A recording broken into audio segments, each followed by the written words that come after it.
오늘은 제목이 은혜 받은 자들의 삶의 방식입니다. 이 말씀으로 말씀 증거하도록 하겠습니다. 여러분, 야곱이 가나안 땅을 떠나게 된 이유는 자발적인 것이었을까요? 아니면 쫓기듯이 도망치듯이 그렇게 가나안 땅을 떠나게 된 것입니까? 전자입니까, 후자입니까? 그렇죠. 쫓기듯이 도망치듯이 떠나게 되었습니다. 따라서 야곱의 가나안 땅에서의 떠남은 사실은 죄로 말미암은 것입니다.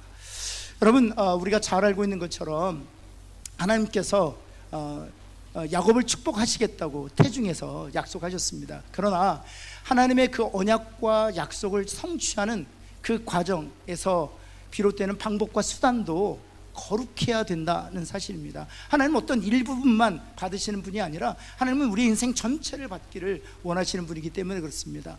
그래서 과정과 수단과 방법도 거룩해야 되고요, 결과도 거룩해야 되는 것이죠. 여러분, 하나님께서는 야곱에게 그것이 옳은 방법이 아님을, 그것이 부정한 방법임을 그 양심을 통해서 알게 해 주셨어요. 창세기 27장 12절 말씀 한번 볼까요? 복은 고사하고 저주를 받을까 하나이다. 어머니의 그 계략을 들었을 때 그는 즉각적으로 이렇게 반응합니다. 복은 고사하고 무엇을 받을까 두렵다는 것입니까? 저주를 받을까 두렵다는 것입니다. 이것이 하나님께서 야곱의 양심을 통해서 말씀해 주시는 것이었습니다. 그 결과로 인하여 가나안 땅을 도망치듯 쫓겨나게 되었고요, 그 프라미스 랜드, 하나님께서 아브라함과 그 후손에게 주셨던 그 약속의 땅에서 도망치듯 나오게 된 것입니다. 그리고 나서 지난번에 우리가 보았던 것처럼 돌 하나를 베개 삼아서 광야 한복판에서 잠을 청하게 되었죠. 여러분, 야곱의 입장에서는 자신의 상황을 하나님께서 주시는 복이라고 이해했을까요? 아니면 저주라고 이해했을까요? 어느 쪽으로 자신의 상황을 이해하고 받아들였을까요?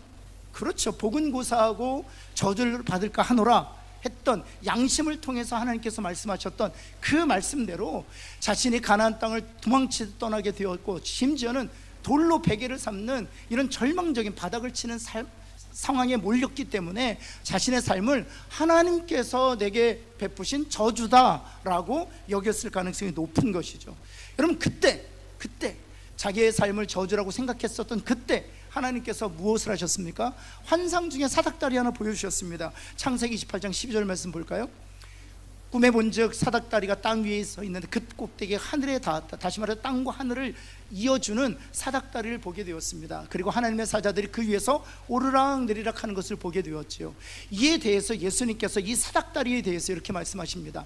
요한복음 1장 51절 말씀인데요, 또 이르시되 진실로 진실로 너희에게 이르노니 하늘이 열리고 하나님의 사자들이 인자 위에 오르락 내리락 하는 것을 보리라. 야곱이 보았던 그 환상을 그대로 차용하셔서 하나님의 사자들이 그 사닥다리 위에 오르락 내리락 하는 것을 볼 것이다 라고 말씀하셨는데, 그 사닥다리란 바로 인자 예수 그리스도 자신을 가르치는 것이다 라고 말씀하시는 것이죠. 다시 말해서 나는 저주받은 인생이야, 내가 지은 죄로 말미암아 지금 절망적인 상황에 처해 있어, 그렇게 탄식하고 한숨 지을 때에 하나님께서는 하늘과 땅을 이어주는 사닥다리 되신 예수 그리스도를 보여주심으로 말미암아 야곱에게 말씀하시는 거예요. 너는 저주받은 인생이 아니야. 중보자 되신 예수 그리스도로 말미암아 너는 하나님께 연합되어 있고 하나님과 화목되어 하나님과 하나 된 하나님의 사람이야 라고 말씀하시는 것이죠. 뿐만 아니라 하나님께서는 거기서 더 나아가셔서 축복하고 계십니다. 창세기 28장 15절 말씀 볼까요? 내가 너와 함께 있겠다. 왜요? 하나님의 사람이기 때문에 함께 있겠다. 그리고 너를 지키겠다. 더 나가셔서 내가 이 땅 본향으로 돌아오게 할 것이다. 그리고 네 번째, 내가 허락한 것을 다 성취하고 이루겠다 라고 말씀하신, 사랑하는 성도 여러분, 이것은 야곱에게만 주신 은혜가 아니요 저와 여러분에게 주신 은혜인 것이죠. 왜냐하면 우리는 죄로 말미암아 저주받은 세상에서 살고 있었습니다. 우리는 이 길을 가다가 결국에는 멸망당할 일생들이었어요. 그러나 야곱에게 사닥다리 되신 예수 그리스도를 보여주신 것처럼 저와 여러분에게 예수 그리스도가 누구신지, 예수 그리스도의 십자가가 어떤 의미인지, 예수 그리스도의 보혈로 말미암아 우리에게 죄를 사함받고 우리가 의롭다함을 얻어 하나님의 자녀가 되었고 하나님의 영광스러운 나라에 들어가는 거룩한 백성이 되었다는 믿음과 확신을 허락하심으로 말미암아 우리를 성령 안에서 인치셨단 말이죠. 야곱에게 주신 은혜, 또한 저와 여러분에게 주신 은혜 뿐만 아니라 더 나아가서 하나님께서 야곱에게 약속하셨던 것처럼 우리와 함께 있고 우리를 지키시며 더 나아가서 본향으로 우리를 인도하실 뿐만 아니라 창세기부터 요한계시가 약속한 모든 언약과 약속을 다 지키시고 성취하시겠다는 거예요. 그런 은혜를 받은 자로서 오늘 어떻게 살아야 되는지 오늘 야곱을 통해서 우리에게 보여주시는 것이죠. 여러분, 오늘 말씀을 통해서 이 놀라운 은혜를 받은 자로서, 구원받고 하나님의 큰 약속을 받은 자로서 어떻게 살아야 되는지 살펴보면서 함께 은혜를 나누고자 합니다. 첫 번째, 어떻게 살아야 되는가? 하나님께 예배 드려야 한다는 거. 옆에 있는 분들에게 하나님께 예배 드립시다 한번 할까요? 너무나도 마땅 이 큰 사랑과 이 은혜를 받았기에 그 은혜와 사랑을 주신 하나님께 예배를 드리는 것은 너무나도 마땅한 것이죠. 여러분, 그 은혜를 받은, 그리고 그 큰 축복의 약속을 받은 야곱이 제일 먼저 한 일이 무엇입니까? 18절 말씀 볼까요? 베개로 삼았던 돌을 가져다가 베개로 삼았던 돌을 취했어요. 그리고 그 돌을 무엇으로 세웠다고요? 기둥으로 세웠어요. 그리고 그 기둥 위에 무엇을 부었다고요? 기름을 부어. 세 가지 액션이 등장합니다. 자신이 베개에 있던 돌을 취했고, 그리고 그 베개에 있던 돌을 기둥으로 삼았고, 그 기둥 위에 기름을 부었다는 것입니다. 그렇다면 여러분 한번 생각해 보실까요? 왜 야곱은 자신이 베개에 있던 돌을 기둥으로 세웠을까요? 혹시 여러분의 자녀들이 유년주일학교에서 선생님을 통해서 야곱이 베개하던 돌을 기둥으로 세웠단다 라는 내용을 배우고 여러분에게 물어본다면, 엄마, 아빠, 야곱이 베개하던 돌을 기둥으로 세웠대. 왜? 라고 물으면 여러분 뭐라고 답하시겠습니까? 여러분의 얼굴에 그렇게 써 있어요. 몰라, 이렇게 써요. 여러분, 왜 야곱은 자신이 베개하던 돌을 기둥으로 세웠을까요? 그것은 무엇을 의미하고 무엇을 상징하는 것일까? 무엇을 기념하기 위해서 자신이 베던 돌을 기둥으로 삼았을까요? 그가 꿈속에서 하나님께서 보여주신 것이 무엇이었습니까? 비전이 무엇이었습니까? 사닥다리였습니다. 하늘과 땅을 이어주는 사닥다리였습니다.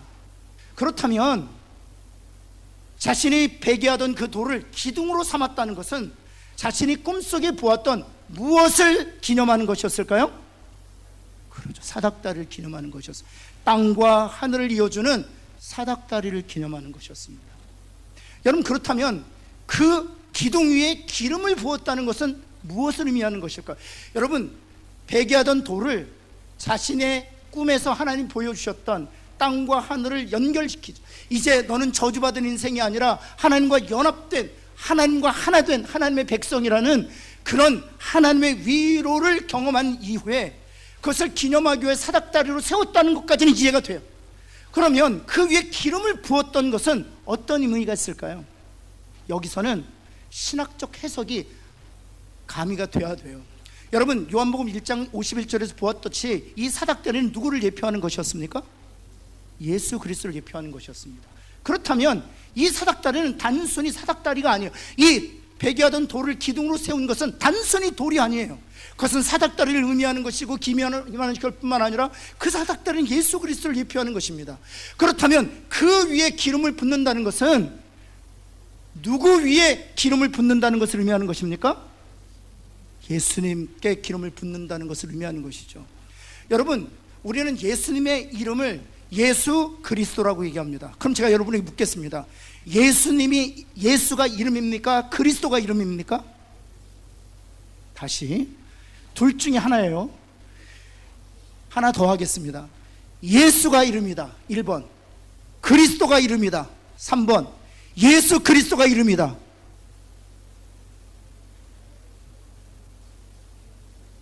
여러분, 예수님의 이름이 무엇입니까?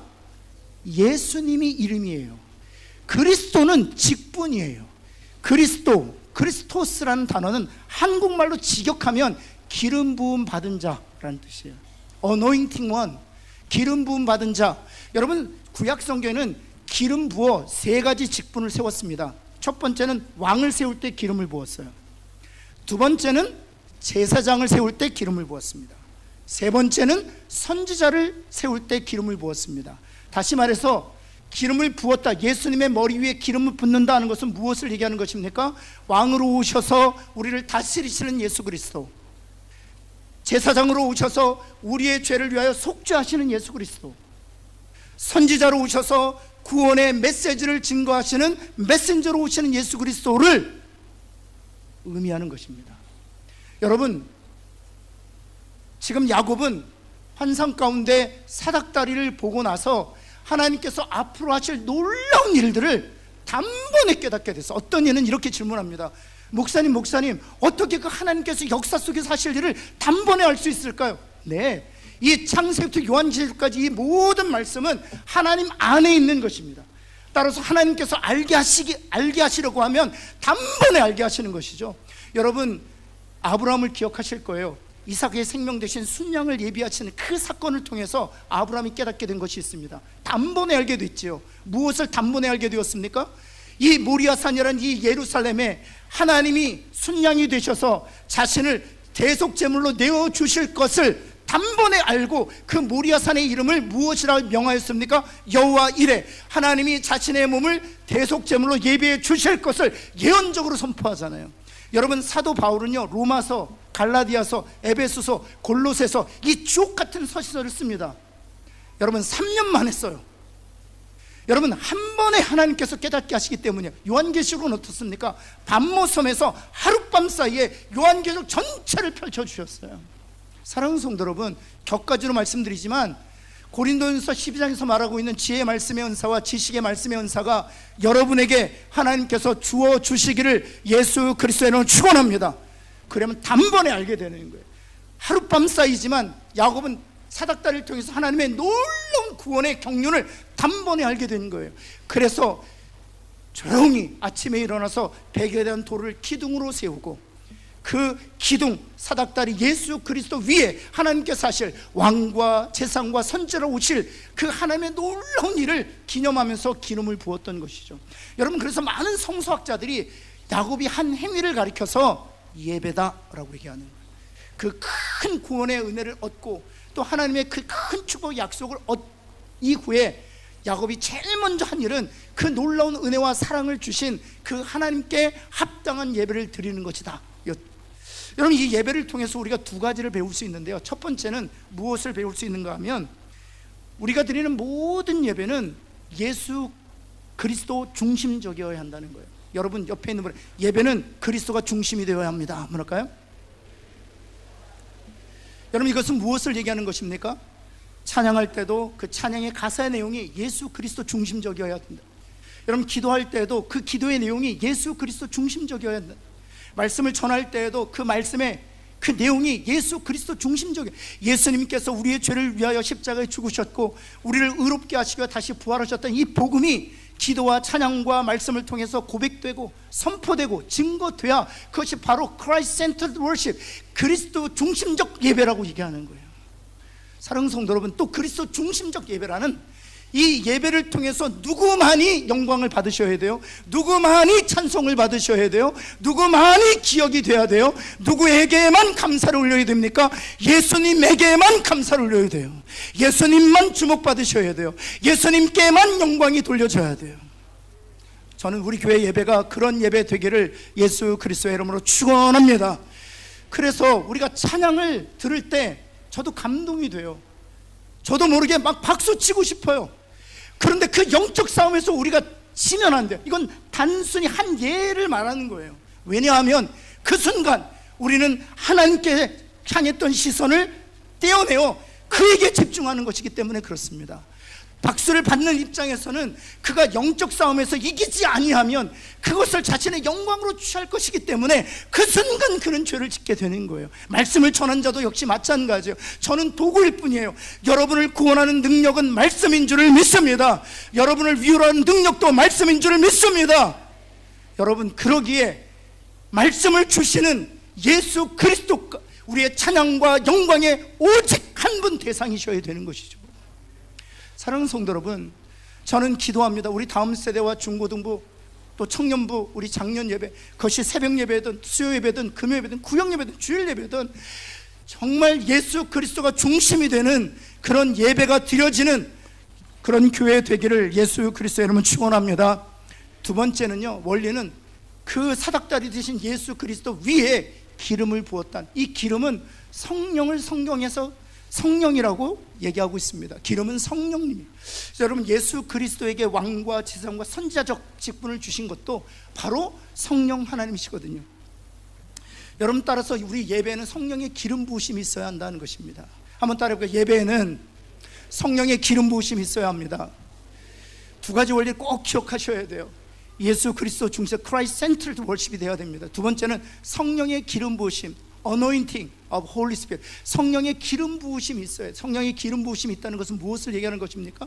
말씀을 전하는 자도 성령의 감동하심으로 전해야 되고, 말씀을 듣는 자도 내 안에서 성령께서 그 말씀을 믿음으로 받을 수 있도록 내 육체를, 내 육체의 소욕에 내어주는 것이 아니라 성령의 소욕이 내 육체를 다스릴 수 있도록 내 육체를 성령께 맡겨야 되는 거예요. 제가 정말 안타까운 것은 이 귀한 예배 시간에 주무시는 분들이 계세요. 이 귀한 시간에 멍 때리시는 분 계세요. 제가 늘 하는 얘기가 있습니다. 저 스스로도 얘기해요. 한번 따라해보고, 어차피 드리는 예배인데, 옆에 있는 분에게 어차피 드리는 예배인데, 여러분, 어차피 드리는 예배 아닙니까? 근데 어차피 드리는 예배에 왜 그 예배를 육체의 소욕에, 육체를 맡김으로 말미암아, 육체의 소욕에 내 육체를 방치함으로 말미암아 이 귀한 시간 왜 낭비하시냔 말이죠. 어차피 예배 드리는 이 시간에 내 안에 계시는 성령님께 내 육체를 다스리고 주관하실 수 있도록 내 육체를 성령님께 맡겨드리는 저와 여러분 되기를 예수 그리스도는 축원합니다. 내 생각과 내 마음을 오직 성령님께 맡기시기를 바랍니다. 그래서 성령으로 감동된 설교자가 말씀 전하고 성령으로 충만한 성도들이 말씀을 들으며 그 성령께서 주신 믿음으로 말씀 한 절 한 절을 아멘으로 받을 때 이 말씀이 믿는 자 안에서 역사한다는 말씀처럼 이 모든 말씀이 여러분의 삶을 관통하고 여러분의 삶을 주관하고 여러분의 삶에 역사하는 능력의 말씀이 될 줄을 믿습니다. 이것이 바로 성령의 감동으로 드리는 예배예요. 찬양대가 찬양할 때에도 여러분 정말 성령의 감동하심으로 하나님 앞에 찬양을 드려야 돼요. 정말 사람들이 보이지 아니하고 오직 하나님 찬양을 받으신 하나님을 보일 수 있어야 돼요. 듣는 우리도 마찬가지예요. 그 사람에게 시선을 고정하는 것이 아니라, 찬양대에게 시선을 고정하는 것이 아니라 그 찬양 한 가사 한 절 한 절을 묵상하면서 나도 함께 하나님 앞에 찬양을 올려드려야 돼요. 기도도 역시 마찬가지예요. 집사님과 장로님과 권사님 얼마나 기도 잘하나 보자, 그런 평가자로 서 있는 것이 아니라 대표 기도로 기도할 때 그 기도 하나하나가 나의 기도로 여겨지고 그것이 하나님께 올려지도록 마음을 쏟아내는 것이 바로 성령 안에서 기도하고 기도를 듣는, 함께 기도하는 그런 공동체인 것이죠. 저는 우리 교회가 이런 성령의 기름 부으신 있는 예배가 되기를 예수 그리스도는 축원합니다. 그래서 예수님께서 이 예배를 한 문장으로 이렇게 설명하고 계시는 거예요. 요한복음 4장 23절 말씀 볼까요? 사마리아 여인에게 예배가 무엇인지 설명하는 것이죠. 하나님의 영이시니 예배하는 자가 무엇으로 예배할 것이니라? 영과 진리. 진리는 누구를 얘기하는 것입니까? 바로 예수 그리스도예요. 항상 예배는 예수 그리스도 중심적이어야 돼요. 여러분뿐만 아니라 성령 안에서 성령이 감동 주시고 성령이 인도하시고 성령이 충만한 상태에서 예배를 드려야 된다는 것입니다. 저는 이런 예배가 드려질 때 반드시 복음이 증거되고 죽은 자가 살아나는 예배가 될 줄을 믿습니다. 절망에 빠진 자가 소망을 얻는 예배가 될 줄을 믿습니다. 상처 입은 영혼이 위로받는 예배가 될 줄을 믿습니다. 그건 하나님이 원하시는 예배예요. 여러분, 두 번째, 오늘 이 야곱의 이야기를 통해서 은혜 받은 자들이 해야 될 일이 있다면 절망의 돌베개를 기도의 마채 바로 바꾸어야 한다는 것입니다. 여러분, 다시 18절 말씀 볼까요? 18절 말씀에 보면 기둥을 세웠는데 그 기둥을 무엇으로 세웠습니까? 베개로 삼았던 돌을 가지고 기둥으로 세웠어요. 여러분, 베개로 삼았던 돌은 절망의 순간을 의미합니다. 절망의 순간. 여러분, 아무것도 가져 죄 지은 자처럼 마치 쫓겨나 도망치듯이 하나님의 땅 프라미스랜드를 떠났던 야곱의 입장에서는 이 베개에 있던 돌은 절망의 순간이에요. 근데 그 절망을 얘기하는 그 돌을 기둥으로 세웠다 하는 것입니다. 여러분, 기둥이라고 하면 얼마나 크기가 돼야 기둥이라고 얘기할 수 있을까요? 여러분, 한번 먼저 야곱이 베개에 있던 돌의 크기가 얼마쯤 될지 한번 상상해 보시겠습니까? 얼마나 할까요? 요만할까요? 저는 부족합니다. 머리가 커서. 여러분 그럼 이만할까요? 여기에 동의하십니까? 동의하면 고개를 끄덕 한번 할까요? 이만할까요? 그건 들기도 힘들잖아요. 여러분 그런데 기둥 정도 하려면 이것 갖고 기둥이 될까요? 어느 정도는 돼야 기둥이 될까요? 저 정도는 돼야 기둥 되지 않습니까? 이건 기둥이 아니라 돌이죠, 돌. 그런데 잘 보세요. 배기하던 돌을 무엇으로 삼았다? 기둥으로 세웠다. 이렇게 됐어요. 기둥. 여기서 말하는 기둥이란 단어가 히브리어로 마체바라는 단어예요. 근데 이 마체바라는 단어는 단순히 돌이나 비석을 의미하지 않습니다. 이 마체바는 기도하는 장소라는 의미를 가지고 있어요.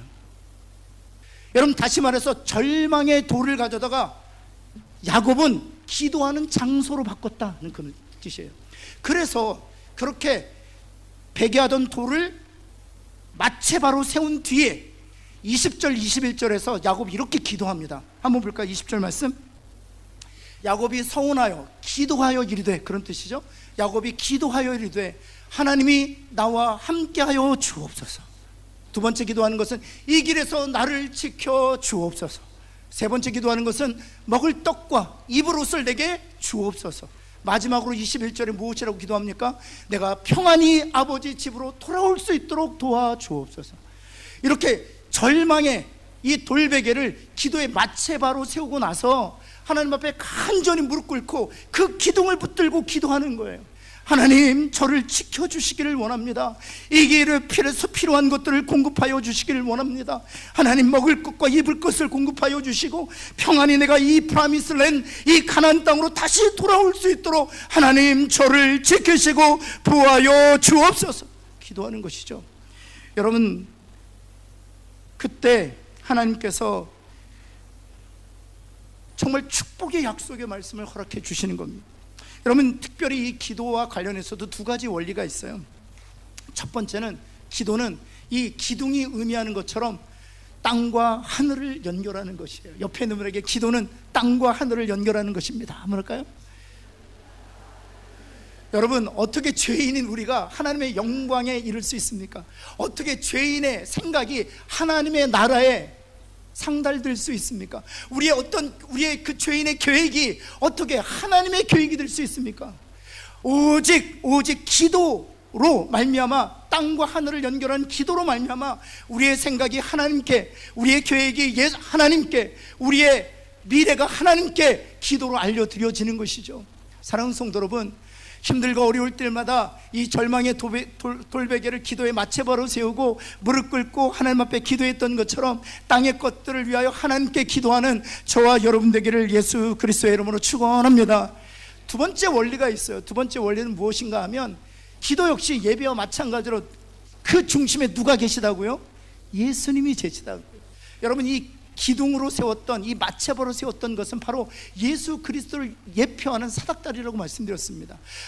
따라서 그 기도의 가장 중심, 코어에는 누가 있느냐 하면 예수 그리스도가 있어요. 여러분, 왜 우리 기도 안에 예수 그리스도가 있어야만 하는가 하면, 여러분, 우리 죄인이 드리는 기도 안에는요, 불순물이 너무 많아요. 너무 많아요. 여러분, 그래서 야고보 사도가 우리의 기도에 대해서 이렇게 평가합니다. 한번 볼까요? 여러분, 야고보서 4장 3절인데 같이 한번 읽어보겠습니다. 시작. 구하여도 받지 못함은 정욕으로 쓰려고 잘못. 여기 정욕이란 단어는 wrong motive, 잘못된 동기라고 번역해야 훨씬 더 정확한 번역입니다. 잘못된 동기로 구하기 때문에 하나님께서 응답하실 수 없다는 것입니다. 아무리 구해도 우리가 받지 못하는 이유는 정욕 때문에, 잘못된 동기로 구하기 때문에 우리가 받지 못한다는 것입니다. 그렇다면 이 땅에 있는 우리 인간 중에 어느 누가 하나님이 원하시는 그런 깨끗하고 성결하고 순결한 죄의 불순물이 하나도 없는 기도를 드릴 수 있을까요? 없어요. 여러분, 그래서 중보자 대신 예수님이 필요한 거예요. 여러분, 예수님께서 이렇게 말씀하셨습니다. 요한복음 14장 14절 말씀 볼까요? 같이 한번 읽겠습니다. 시작. 내 이름으로 무엇이든지 내게 구하면 내가, 누구의 이름으로 기도하라? 예수님의 이름으로 기도하라. 왜입니까? 우리 죄인의 기도에는 불순물이 너무 많아서, 잘못된 동기와 정욕이 섞여 있어서 하나님께서 응답하시기에는 너무나도 너무나도 불결한 기도라는 거예요. 그런데 주님께서 중보자가 되셔서 그 모든 불순물을 제거하시겠다는 것입니다. 여러분, 우리의 구원도 역시 마찬가지입니다. 우리가 무엇이 가는데 하나님의 영광이 들어갈 수 있습니까? 우리가 무엇이 가는데 하나님의 보좌 앞에 나갈 수 있습니까? 중보자 되신 예수님께서 우리의 죄를 사해 주시고 제거해 주시고 우리를 깨끗하게 하시고 성결하게 하시고 순결한 신부 되게 하셨기 때문에 하나님의 영광과 하나님의 보좌 앞에 나가게 되는 줄을 믿습니다. 기도 역시 마찬가지예요. 우리의 기도 가운데 너무나도 불순물이 많아요. 그럼에도 불구하고 우리의 기도가 응답될 수 있는 것은 중보자 되신 예수님께서 그 모든 불순물들을 제거하시기 때문이에요. 그러기에 예수님의 이름으로 기도할 때마다 우리의 것들이 하나님께 상달될 뿐만 아니라 하나님께서 우리의 삶에 간섭하셔서 우리의 필요한 것들에 하나님이 응답하여 주실 줄을 믿습니다. 사라 애덤스라는 여인이 있었어요. 이 사라 애덤스는 1800년대에 살았던 여인인데요, 정말 영국에서 아주 뛰어난 연극 배우였다고 합니다. 지금으로 따지면 영화 배우였겠지요. 그 당시엔 연극이 대세였기 때문에. 여러분, 정치인이자 언론인 부부였던 우리 벤저민 플라워의 둘째 딸로 태어났는데요, 어렸을 때부터 너무 다재다능했대요. 그런데 역시 20대가 돼서 영국 전체에 영향을 미치는 정말 멋진 연극 배우가 되었다고 합니다. 그런데 3년이 되지 못해서 큰 병을 얻었다고 그래요. 그리고 그 병으로 인해서 3년 만에 은퇴를 선언했대요. 셰익스피어의 맥베스의 아내 역할을 끝으로 아주 연극 무대를 떠나게 되었습니다. 그런데 자신의 질병으로 인해서 자신의 외모가 초라해지는 것을 보면서 너무 절망감 가운데 사로잡혀 살았답니다. 뿐만 아니라 다시는 연극 무대에 설 수 없다는 암담한 미래 때문에 정말 공황장애까지 겪었다는 거예요. 그러다가 그녀가 창세기 28장, 오늘 우리가 읽었던 본문 10절에서 22절을 읽었대요. 그러다가 저주받은 인생 같은, 형편없는 인생 같은 나의 삶에 사닥다리로 주님이 찾아오셨다는 사실을 깨닫게 되었대요. 나는 하나님의 자녀구나. 하나님께서 이 저주받은 이 시궁창 같은 곳에서 나를 건지시는구나 라는 확신을 가지게 되었고, 내가 함께 있고 내가 너를 지키고 내가 너를 본향으로 돌아오게 할 뿐만 아니라 내가 너에게 허락한 모든 것을 다 이루고 성취할 것이다. 이 약속이 야곱에게 주신 약속이 아니라 자신에게 주어진 약속으로 믿어지게 됐대요. 그리고 나서 하나님 앞에 나아가서 간절히 기도하는데 하나님께서 시 한 편을 주셨답니다. 그 시가 어떤 시냐면 바로 이것입니다. 내 주를 가까이 하게 함은, 그리고 2절하고 4절 한번 보시겠습니까? 2절엔 이렇게 되어 있어요. 내 고생하는 것 옛 야곱이 돌베개 베고잠 같습니다. 지금 내가 너무 고생하고 있는데 나의 고생이 꼭 무엇과도 같은 것입니까? 야곱이 돌베개 베고 자는 것과 똑같다는 거예요. 꿈에도 소원이, 그러나 꿈에도 소원이, 내가 기도하는 소원이 있다면 주께도 나아가기를 원한다는 거예요. 4절 한번 볼까요? 야곱이 잠깨어 일어난 후 돌단을 쌓은 거 본받아서, 그 다음 볼까요? 숨 쉴 때 되도록 늘 찬송하면서 주께 더 나가기를 원합니다 라고 기도하고 있는 것이죠. 사랑하는 성도 여러분, 절망의 순간을 지나고 계십니까? 그 절망의 자리가 기도의 마체바가 되기를 예수 그리스도의 이름으로 다시 한번 축원합니다. 이제 그 절망 때문에 포기하지 않으십시오. 그 절망 때문에 먼저 내려놓지 않으시길 바랍니다. 좌절하지 않으시길 바랍니다. 오히려 그 절망의 자리가 기도의 자리로 바뀌어서 하나님께서 응답하시는 축복의 자리가 되기를 예수 그리스도에 다시 한번 부탁드립니다. 마지막 세 번째, 은혜를 받은 자들이 어떻게 살아야 되느냐? 우리의 장래를 하나님께 맡겨, 옆에 있는 분에게 우리의 장래를 하나님께 맡깁시다 한번 할까요? 여러분 18절 말씀에 보면 그 기둥 위에 기름을 부었다 이렇게 기록되어 있습니다. 기름을 부었다. 그 당시 이스라엘 사람들은 여행할 때 기름을 아무리 급하고 아무것도 가지고 못한 상황에서도 여러분 야곱이 챙긴 것이 하나 있었어요. 그것이 무엇이었느냐 하면 기름이었습니다. 왜냐하면 이 기름은 생존과 관련된 것이었습니다. 올리브유거든요. 이 생존과 관련된 왜 이 올리브유가 생존과 관련된 것이냐면, 여러분 여행길에서 맹수를 만날 수도 있어요. 그래서 몸이 찢길 수도 있습니다. 강도의 위협을 만날 수도 있습니다. 몸이 상하게 되면 그대로 방치하면 쉽게 부패되어 목숨을 잃게 됩니다. 그래서 사막길을 여행하고 광야를 여행하던 이 이스라엘 유대인들은 항상 기름을 준비했어요. 아무리 급한 상황에서도 바로 이 기름을 준비해서 가지고 나온 것이죠. 여러분, 강도 만난 자에게 선한 사마리아인이 어찌했습니까? 먼저 상처를 무엇으로 소독했어요? 포도주로 소독했어요. 알코올이 포도주로 소독했어요. 포도주로 잘 소독한 다음에 자신이 여행자였기 때문에 가지고 있었던 무엇으로 그 강도 만난 자를 발라주었어요? 기름으로 발라주었어요. 그렇게 기름은 여행자들에게 너무나도 소중한 거예요. 그런데 그 예수 그리스도를 예표하는 그 돌기둥 위에 기름을 어찌했다고요? 다 부었다고요. 이제 앞으로도 여행길이 만만치 않습니다. 지금 가나안 땅을 떠난 지는 하루밖에 되지 않았어요. 앞으로 하란까지 가려면 800km가 남아 있어요. 걸어서 30일을 가야만 그 하란 땅에 도착할 수 있습니다. 근데 마지막 나머지 여행길은 누구에게 맡긴다는 것입니까? 하나님께 맡긴다는 거예요. 뿐만 아니라 22절 마지막 절 한번 볼까요? 그가 이런 고백합니다. 모든 것에서 무엇을 하나님께 드리겠다? 10분의 1을 드리겠다는 것입니다. 이건 무엇에 대한 고백입니다. 이건 기계적 예물이 아니에요. 기계적 헌신이 아니에요. 하나님, 제가 내 능력으로 살지 않겠습니다. 제 실력으로 살지 않겠습니다. 제 지혜와 제 경험으로 살지 않겠습니다. 나를 살게 하시는 분은 하나님이시요, 내게 필요한 것을 공급해 주시는 분은 오직 하나님이십니다 라는 신앙 고백이에요. 장래를 다 맡겼어요. 여러분, 하나님께서 어찌하셨습니까? 여러분 18장 15절 말씀 한번 다시 한번 볼까요? 이 장래를 하나님께 맡겼을 때 하나님께서 이렇게 축복하셨습니다. 약속하셨죠. 함께 있겠다, 너를 지키겠다, 이 땅으로 돌아갈 것이다, 내가 허락한 모든 것을 다 성취할 것이다 라고 약속해 주셨던 것입니다. 사랑하는 성도 여러분, 이 약속은 야곱에게만 주신 약속이 아니에요. 여러분, 신약을 통해서 한번 볼까요? 이 약속은 장래를 맡긴 모든 하나님의 백성들이 주신 약속입니다.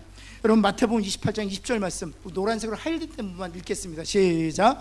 내가 세상 끝날까지 너희와 항상, 아멘. 하나님께서 우리와 함께 계시는 줄을 믿습니다.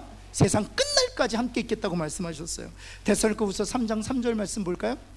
노란색입니다. 시작. 악한 자에서, 여러분, 악한 자에서 하나님의 사람들을 반드시 지켜주실 줄을 믿습니다.